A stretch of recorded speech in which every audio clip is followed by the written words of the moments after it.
जयप्रकाश सिंह भोक्ता का बगावती तेवर भाजपा के लिए कितना हो सकता है नुकसानदेह, बना चुनावी चर्चा का विषय।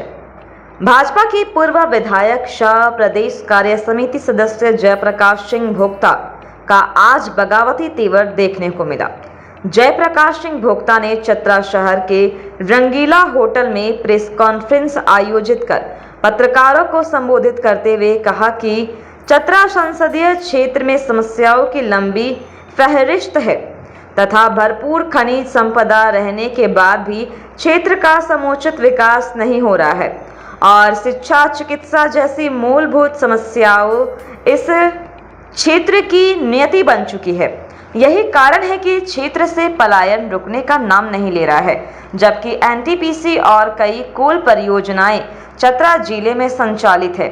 इसलिए वर्तमान राजनीतिक परिदृश्य को देखते हुए जन भावनाओं के मांग पर मैं यहां से चुनाव लड़ने का निर्णय लिया हूं।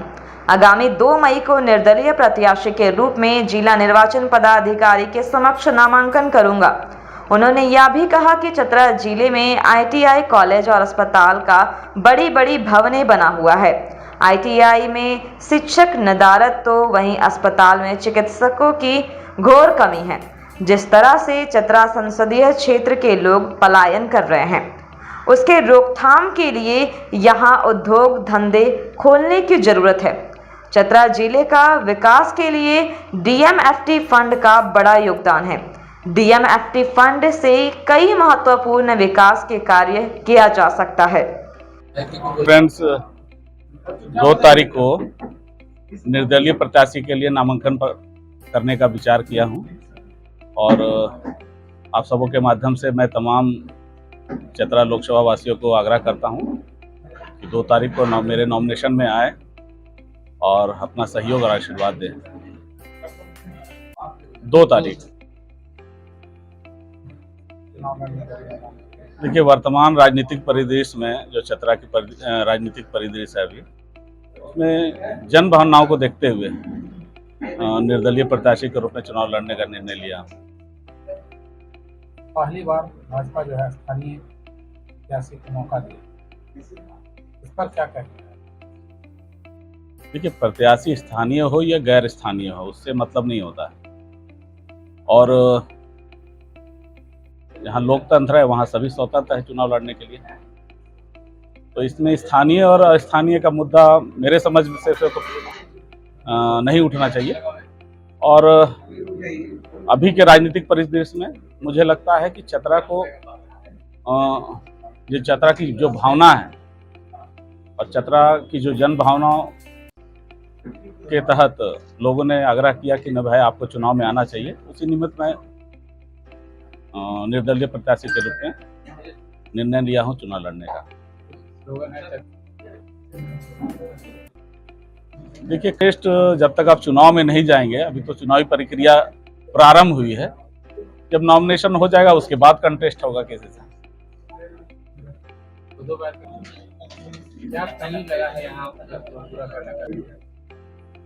देखिए, सौभाग्य तो मुझे मिला है दोनों क्षेत्र का प्रतिनिधित्व करने का। विकास की असीम संभावना है चतरा जिले में और कई ऐसे सेक्टर हैं जिसमें काम किया जा सकता है। पहले के भी कई जनप्रतिनिधि रहे हैं जिन्होंने प्रयास किया है और मैं उस समय तो विधायक था। अपने विधायक काल में मैंने कई कार्य किए हैं, लेकिन मैं चाहता हूं कि एक अपने संसदीय क्षेत्र के में जो मूलभूत सुविधाएं जो हैं वो और कैसे बेहतर तरीके से लोगों तक उपलब्ध कराया जाए, चतरा को और कैसे बेहतर बनाया जाए, इस दृष्टिकोण से लेकर काम करने की जरूरत है। पार्टी अपनी जरूरत आपको बनाने की भी कोशिश होगी। देखिए, मनाना और नहीं मनाना का बात नहीं है। मैंने पहले भी कहा है कि राजनीति में सभी स्वतंत्र हैं चुनाव लड़ने के लिए और अब बहुत लोग राजनीतिक विचारधारा से जुड़े रहते हैं, लेकिन अभी वर्तमान परिदृश्य में चतरा की जो मांग है, चतरा की जो जनभावना है और लोगों की भावना को ध्यान में रखते हुए मैंने चुनाव में लड़ने का निर्णय लिया। आपके भाई भाजपा में नहीं है क्या? निश्चित भाई हैं। ये सबसे बड़ी बात कि पिछले बार सुनील सिंह के आप ही नहीं आ सकते। देखिए, जनता के बीच में जा रहे हैं, परिणाम क्या होगा उसकी चिंता नहीं करूंगा। जनता जो निर्णय लेगी वो स्वीकार है। जनता के बीच में जा रहे हैं, लोगों का जन समर्थन मांगेंगे और मुझे उम्मीद है कि लोगों का जन समर्थन मिलेगा। देखिए, चतरा के कई मुद्दे हैं और लगातार मुद्दे उठते रहे हैं। कई मुद्दे तो आज भी अधूरे हैं। देखिए, बड़े बड़े मुद्दे की ओर मैं नहीं जाना चाहता हूँ। बहुत ऐसे मुद्दे हैं, जैसे आप देखेंगे कि ITI है, यहाँ पे अस्पताल भी है, लेकिन वो सुचारू रूप से चलाने की जरूरत है। पर्याप्त डॉक्टर की उपलब्धता, पर्याप्त शिक्षक की उपलब्धता हो और इस जिले को विकास करने की अपार संभावना है। खनिज संपदा यहाँ भरा पड़ा है और जो रॉयल्टी DMFT के माध्यम से मिलता है, उसी पैसे से जिले का बहुत सारा विकास कार्य किया जा सकता है। सही रूप से उसका क्रियान्वयन हो। और आपने देखा होगा कि जो जिले को रॉयल्टी मिलती है खनन क्षेत्र से, उसी पैसा का सही रूप से सदुपयोग नहीं हो पा रहा, वो पैसा खर्च नहीं हो पा रहा। तो मुझे लगता है कि सरकार की योजनाओं के साथ साथ जो जिले की जो रॉयल्टी, जो जिले खनिज संपदा के माध्यम से जो रॉयल्टी आता है, उस पैसे से भी जिले का काफी विकास किया जा सकता है।